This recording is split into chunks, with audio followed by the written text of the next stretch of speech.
Welcome back to the Speaking and Communicating podcast. I am your host, Roberta Ndlela. If you are looking to improve your communication skills, both professionally and personally, this is the podcast you should be tuning into. Communication and soft skills are crucial for your career growth and leadership development. And by the end of this episode, please log on to Apple and Spotify and leave us a rating and a review. Now let's get communicating with Laura Buckley joining us from Maryland. She is a former Army officer who is a registered dietitian. Wonderful combination there. And she's a leadership consultant. She's been doing this for over a decade, where she combines workplace and well being, especially coming from the Army, which you're going to find very interesting. Laura has been doing this for more than 10 years, as I mentioned. She helps high performing teams, she helps leaders to thrive. And before I go any further, please help me welcome her to the show. Hi, Laura. Hi, thank you so much for having me. I'm excited to be here.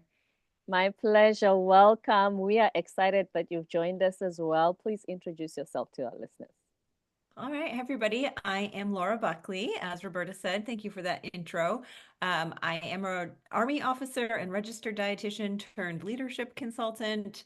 I'm really passionate about what it means to be a great leader and to create cultures where people can just have a good experience. We spend so much of our day in our workplaces. And I think it's important that those places are places where we can feel like we can be our whole selves, where we're cared for as humans. And I think when we create those cultures, then people can give their best to your organization, to your customers, um, and they stay and they bring other great people with them. So I am in Maryland. I love it here. We're starting to warm up, and so I'm a summer baby. I'm ready for the sunshine to see a little bit more of it. Oh, you do like summer, do I do. That's awesome.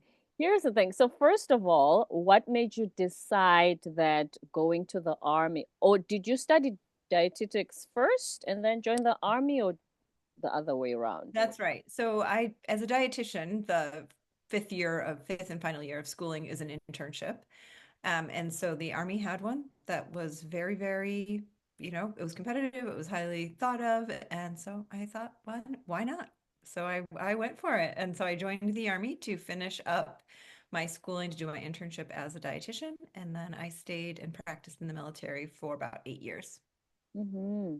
What was that like? Like, say, for instance, if you had been a private dietitian with your own practice versus Mm. working in the army, how do you think that would have been different?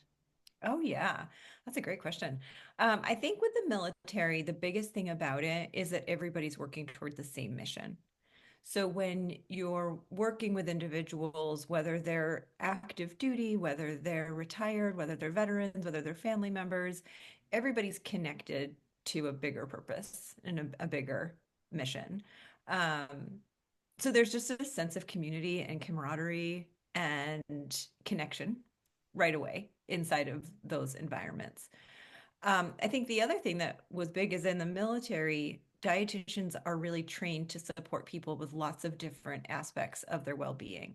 And so there was an element of supporting physical well-being. There was also a lot of community care, and there was opportunities to support people's children. And, just it's a much broader, holistic perspective of keeping, like having a well community. So I really loved that. I also loved that I had the opportunity to work with people who were having a hospital stay, work with people who were outpatient and just doing one-on-one coaching. I had the opportunity to teach classes. So I had a very broad experience as a dietitian because in the military, we have access to all of those different opportunities. It does sound like great exposure for sure.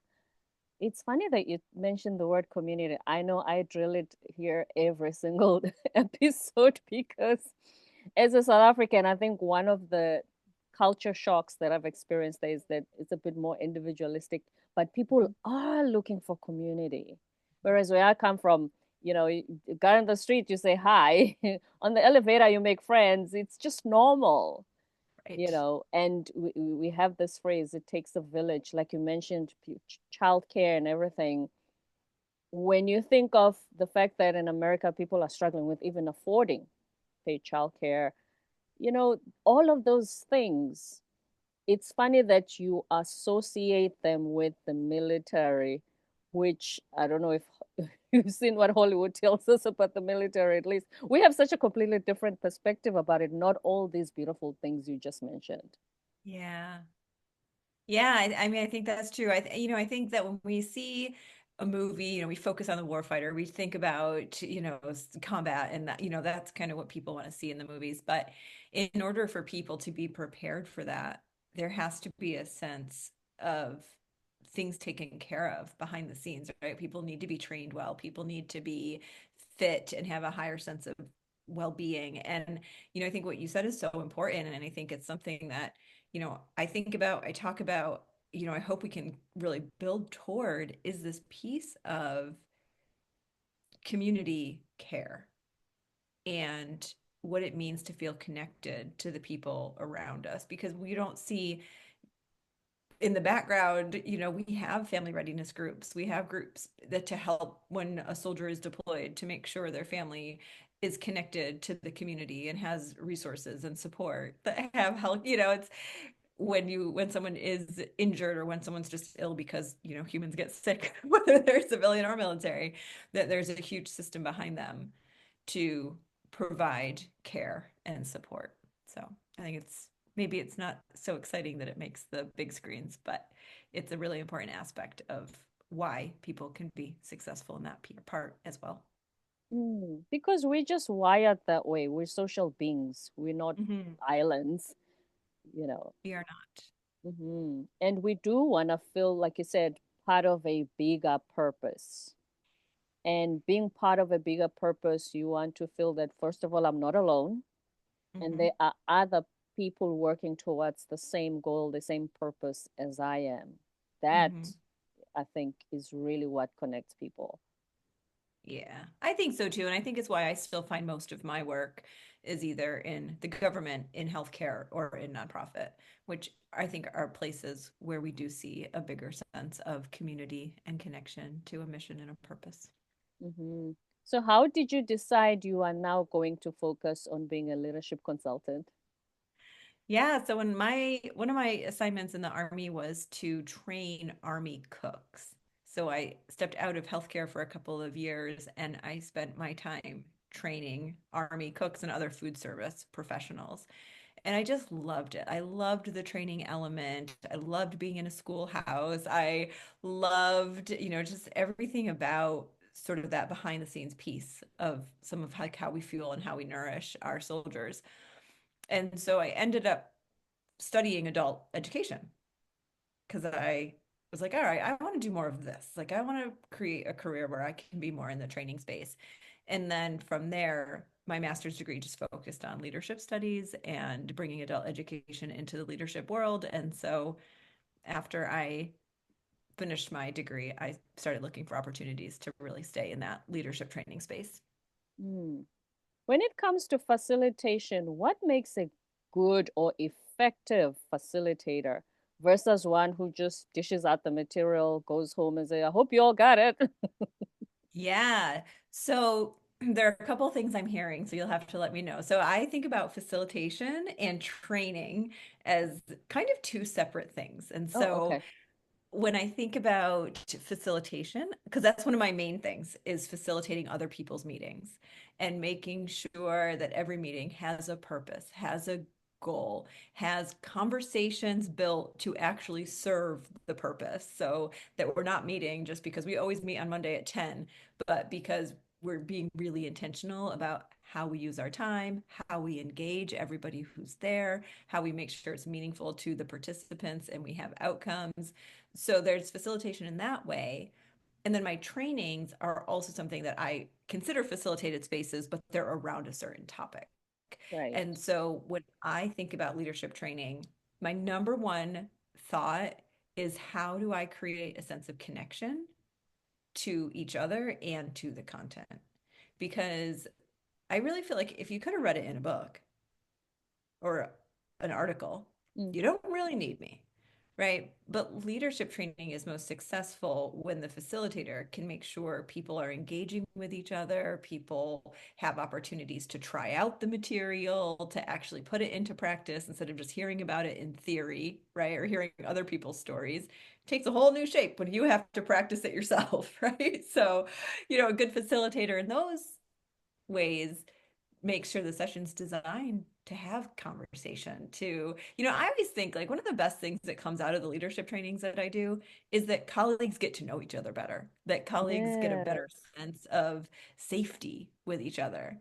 Right? Because I'm not going to give you feedback or have a difficult conversation with you if I don't feel a sense of safety or security or connection, right? So it's like, the learning is important, but the connection is probably the most valuable thing. Which can lead to then being high performing when they feel connected. Because I think, Absolutely.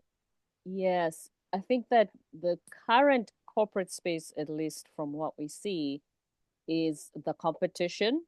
So I Mhm. must one up on you so that the Mhm. boss can promote me instead of Laura, instead of working together. That's right. Hmm. Yeah, so how do we come out of that environment, at least for a moment in time, so that we can, I always say, see each other as the humans that we are, right? We're unique, we're all special in our own way. And the more we see each other for who we are instead of the work that we do, the more likely we are to take some risks and solve problems in a different way and be honest about our capacity and where we feel like we're thriving and where we're struggling. People don't admit those things or share those things until they have a sense of trust and safety in the workplace. Hmm. And wouldn't you say it increases your well-being as well if you're in an environment like that versus competitive, backbiting, Oh, backstabbing, so yes. that we can get promoted? Yeah. Because people do get Yeah, stressed and burn themselves out to prove a absolutely. point and just go down that rabbit hole. Right. Yeah, this whole thing around like I gotta be the best. I've gotta have the answers. I've got to be the one.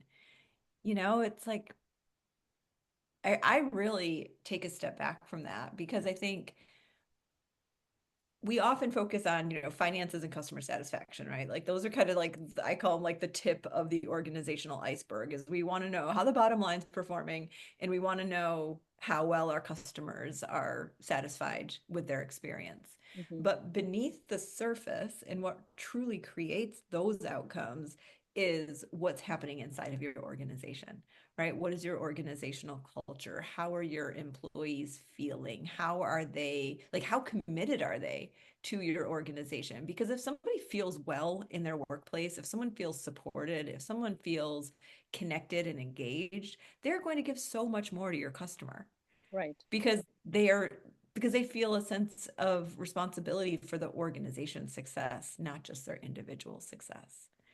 And so that's where I spend a lot of my focus is down in that piece around how do we take care of the people, because if we do, they will take care of our organization and it will be easier to achieve those above the waterline tip of the iceberg outcomes. Hmm. The people who are on the front lines, indeed. Somebody once said, it's easy if an organization is already doing well to neglect that Mm, aspect of their team's well-being hmm. because they're thinking, oh, what's the big deal? Why would you call Laura? What's the big deal? We're doing fine. But Right. then, what kind of clients approach you and say, we have a problem? Yeah. So when people start seeing some turnover, this is probably the number one indicator that someone's like a little red flag goes up and they say, "Oh, I better start paying attention to this," right? So if you have employees who are coming in particular when your newer hires aren't lasting and they come in and kind of quickly deciding it's time to go, it's a good indicator that something might be a little bit of challenge inside of the culture. Um, when we start seeing groups kind of separate off, when we start seeing more gossip, when we start seeing like the chatter, when we see more complaints coming from within, I think the earlier the better when you start seeing those things to start figuring out what's going on and making some changes because the longer we let it go, the worse it gets and the more it ripples through the organization. Mm-hmm. Yeah, because if you don't nip it in the bud, it's it's just gonna keep escalating for sure. That's right. Now, if you have team members and one of them does get promoted, so we were peers before, and Yeah. suddenly the dynamic changes, how do they bridge that gap? How do they get rid of the awkwardness, so to speak? Yeah, it can be really awkward. And I think being honest about that is actually the most important thing.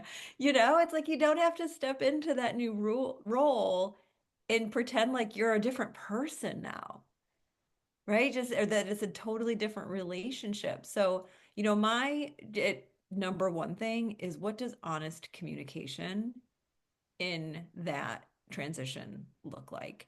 And I think especially if you have multiple direct reports, I think it's important to gather individually, one on one, because each person's going to have a unique experience of how they're relating to that person getting promoted. But also as a team, just really showing the commitment to the team, to the group, being honest to say, hey, this is a new dynamic for us. So let's see what we need to tend to make it the most successful transition that we can. I'm working with a team now who did have somebody promote into a leadership position and somebody else on the team wanted it. So now you're not Which just happens promoting a a bunch of lot. peers, Yeah. you're also now supervising somebody who also wanted that role. And I think, again, just being honest, like I get it. I would probably feel a certain way if the roles were reversed, right? So what can That's we true. do to work through this most effectively? And sometimes, we do a little bit of coaching to help guide that conversation if people aren't comfortable having it on their own.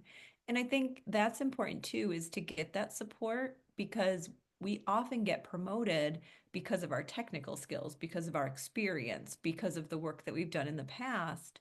But many people haven't had any training or any mentoring on how to have those, what can feel like vulnerable or difficult conversations. And so I think it's important to honor that sometimes being promoted into a leadership role and the path to success means getting some support, being a leader with those leadership skills, with those new responsibilities that you probably haven't had any training for. So, Hmm. Because that was gonna be my next question. Exactly what you said. We say oh, on the show, you get promoted because you're good at your job, right. and then you get there and you go, Laura, I'm not good with people. I just want to do my job. I just want to do my job. I'm not Yeah. good with people. I'm not good with all this conflict management and they're fighting, or I'm not good with mentoring or motivating or getting the team to. What do they say is the actual challenge in most cases when they first step into it? Because they haven't been coached. Like you said, they're just good at their jobs. I mean, most people say I don't have time for this.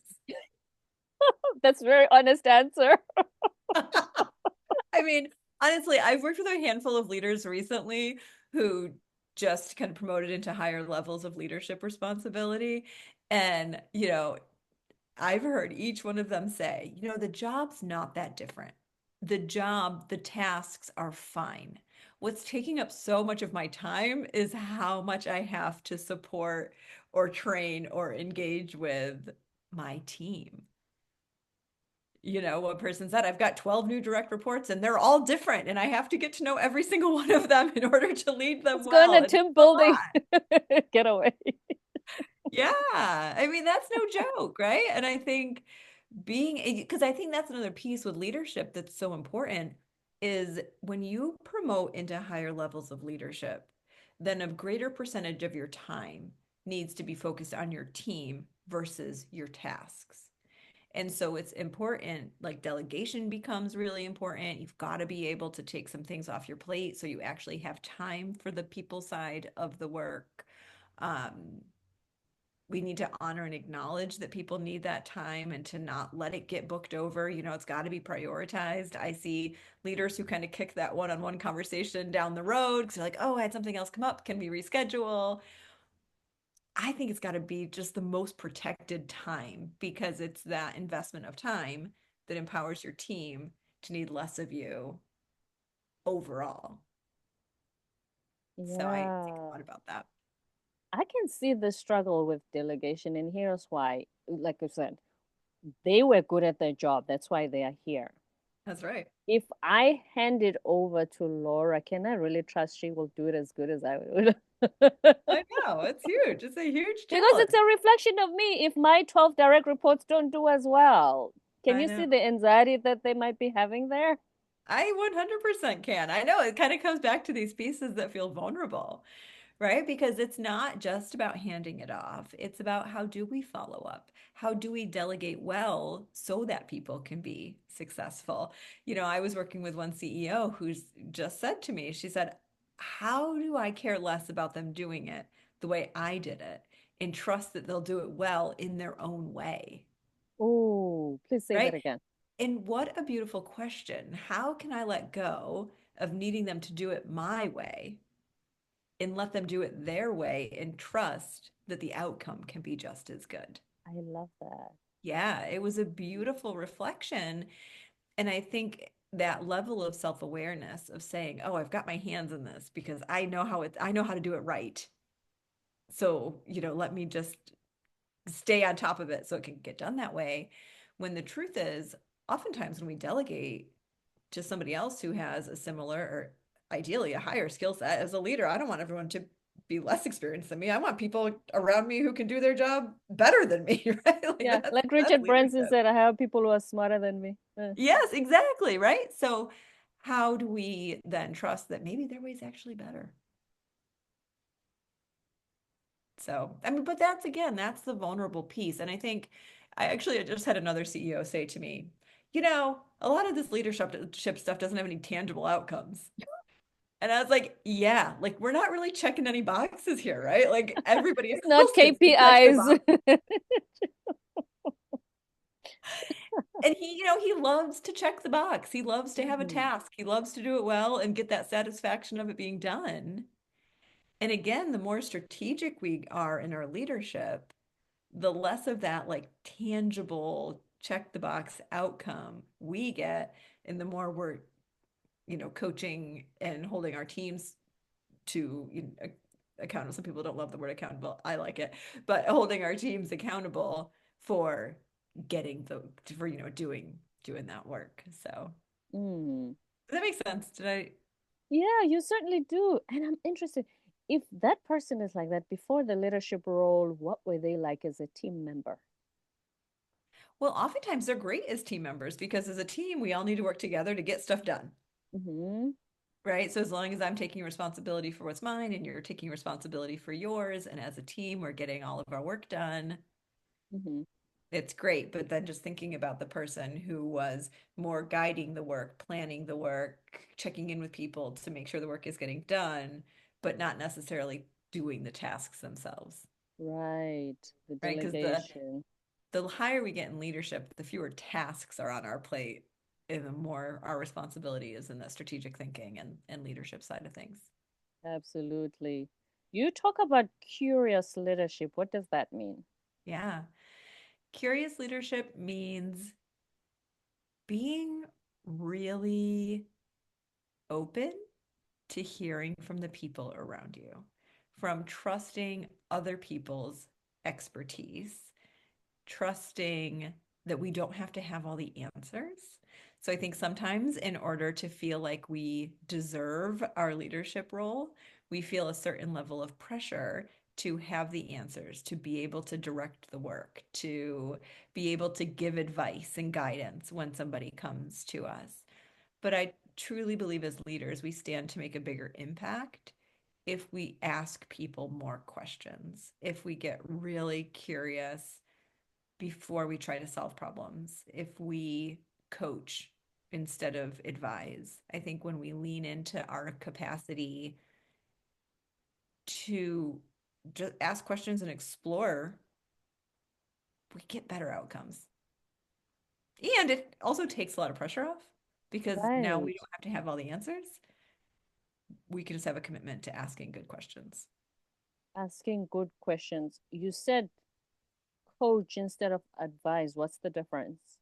Yeah, so advising is when we just tell people what to do. Oh, have you tried this? Or here is a resource, or go ask this person, or try this new song. It's telling people what to do. Hmm. Whereas coaching is asking more questions, well, tell me what your goals are. What have you tried before that's helped you get there? Who else might be a good resource for you? What are some obstacles you might see coming up along the way? Right? So it's about asking people for more insight, more information into what they're coming, as opposed to just jumping into directing or telling people what to do. Yes, because I think it's back to that trust issue again when we were talking about delegation of if you ask the right questions, you trust that they be able to come up with the best answer for the Yeah, scenario versus exactly. because when you advise the way you described it, it's like, yeah, if I was in your shoes, I'd do the same thing. Yeah. Yeah, this is what I would do. If I were you, this is what I would do, right? Yeah, which is same as I'd do the job the same way this way instead of what Yeah. you do. Yes. It Yeah. was funny yesterday. I was with a Navy midshipman, so a student at the Naval Academy. Hmm. And he said to me, "Well, can you give me some coaching?" And I said, "Sure, but would you like coaching on?" And he said, "What it means to be a good officer." And so I said to him, "Well, tell me what you think it means to be a good officer. Who are some officers you've worked with already, and what really resonated with you? What did you like about their leadership? Where do you already have strengths in those areas? Where might you have some opportunity to grow in those areas?" Right? So instead of just launching into my checklist of what it is to be a good officer, Hmm. I asked him just like a question after, which I think he was just like, "Well, you just tell me how Yeah. to be a good officer." But it's just not Did how he it say I don't works, have time for this? right? Like but that doesn't really land. You don't Mm. grow just from being told what to do. You grow a lot more when you're exploring. That's very true. Let's talk about influence. I Okay. there was a guest where we were talking about influence, and I gave them the example of my mom and my brother and I when we talk about our mom, the way she raised us. My mom would say, "I knew that I was going to have smart kids, and I will teach them whatever, Um, and she encouraged us to come up if you break something, to be the one to volunteer the information instead of hiding it because you're going to be in trouble. Hmm. All of that. And my brother used to say, the way your ma raised us, you when you are on your own, you're not doing the right thing just because she's going to find out or she's going to Mm. be mad. You're doing it because you know it's the right thing to do. So her influence, even in her absence, because a lot of kids, you only do the right thing in front of your parents, but once they're gone, then you have a party or whatever it is. Hmm.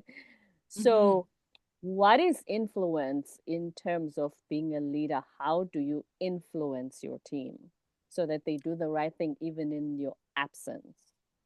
Yeah, I mean, I think it's a great question. I love that story. It's a beautiful story. Thank you. Um, so I think part of what you said is so important is knowing that it's okay to try things. It's okay to mess up. It's okay to learn from our mistakes, but there's a huge element of just being honest. And in order for people to be able to be honest on your team, they need that sense of trust, right? They need that sense that there will not be a backlash, that it will be met with education and growth opportunity. Um, I think to me, influence grows out of trust. Because if people trust you, then they're more likely to feel supportive of your goals, committed to the team's goals. They're more able to set aside that personal need to align with what the team wants to do. I was just working with a team who they're working on their work plans, but ensuring that everybody's individual goals roll up to team goals, which roll up to the organization's goals, right? Which means that I might have some great ideas about fun things I want to do in my job, but if they don't align for the group, then I probably have to let it go in order to stay focused on what's going to move the needle for the team. Mhm. And so in order to have that influence to keep people, I say like put up some guardrails so people can stay directed on what's important to the organization and the team, people do need to feel that sense of trust, of belonging. I say, and this is something, I think there's a very strong perspective on the military, and I think it is true, is military has a big command and control environment, right? It's very structured, it's very hierarchical. You know who has the say in your role. And I think in terms of organization and communication, org charts and hierarchy serve a real purpose. But I think when it comes to actually influencing people, we have to take a lot of responsibility for our personal impact. How do people feel around me? Do people think I care about them? Do I show up in a way that is curious and honors other people's expertise? Do I show up in a way that's consistent so that people know that, like, day to day, I am Laura, right? That I'm not going to be one person one day and completely different the next day. Like, if people are kind of like, you never know what you're going to get with that leader, like, you're not going to have any influence, Mm. right? So I think really being intentional about how we show up with our teams builds that trust, builds that safety, and also builds that commitment to staying aligned with the organization's goals, not just what comes up for me on a whim or that I think I would like to do. Yeah, especially in this age of, oh, everybody just throw your ideas, we can Google stuff. Yeah, it should Yeah. align with where you are. It's like 1 million ideas a minute. Like and I love ideas. I love a good We idea. all do. You know, I would love to follow them all down every rabbit hole, but it is not a good use of resources. Not with 24 hours in a day, no. So yeah, No.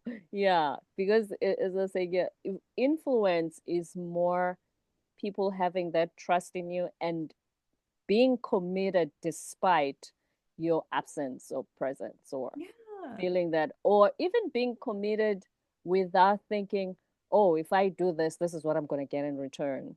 right. He's going to promote me, give me a bonus check, whatever it is. Yeah. Well, and I think to your point in organizations around people doing sort of the right thing is it's also really important that our senior leaders, and then their leaders, like that we're really creating that as part of the culture so that one person's not carrying it. I think that one person can't create the whole culture. You have to have leaders who have similar values, similar understanding of the mission, who also have that opportunity to build trust so that people have fairly consistent leadership experiences. If you have two team members or you have team members on different teams and they're having completely different experiences with their leaders, you're not going to have that consistent influence through the Mm. organization. So it's important as leaders that we do maintain a bit of accountability and consistency through our subordinate levels of leadership so that the influence is throughout the organization, not just one person. Absolutely. Any last words of wisdom? Is there anything you would have loved to share today that I haven't asked you yet? Oh, you've asked so many great questions. You. I mean, I think the thing, like just kind of going back to when we start with curiosity, it bridges so many gaps. It helps us get to know people. It helps us create more connection and community on our teams. It helps our team members get to know each other. And I think it's one of the skills that we're for sure not taught. So, like, just kind of leaning into asking more questions, not having to have answers, listening as a superpower. It's such a great opportunity to grow as your leader and grow as a team. Listening, they say you have two ears, one mouth, use in proportion for sure. That's right. Words of wisdom from Laura Buckley, the leadership coach, who's a former Army officer and registered dietitian. This has been so much fun and very educational. Thank you so much, Laura, for being here today. Thank you so much for having me. It's been great connecting with you. My absolute pleasure. Great connecting with you as well. Would you like our listeners to reach out to you? Sure, I would love for you to. You can find me at laurabuckleycoaching.com. There are a couple of different ways to connect with me on there. So you can connect with me through LinkedIn, hop on my newsletter. I send out just some brief news leadership tips every couple weeks. But yeah, I'd love to connect if it feels aligned. For sure. laurabuckleycoaching.com.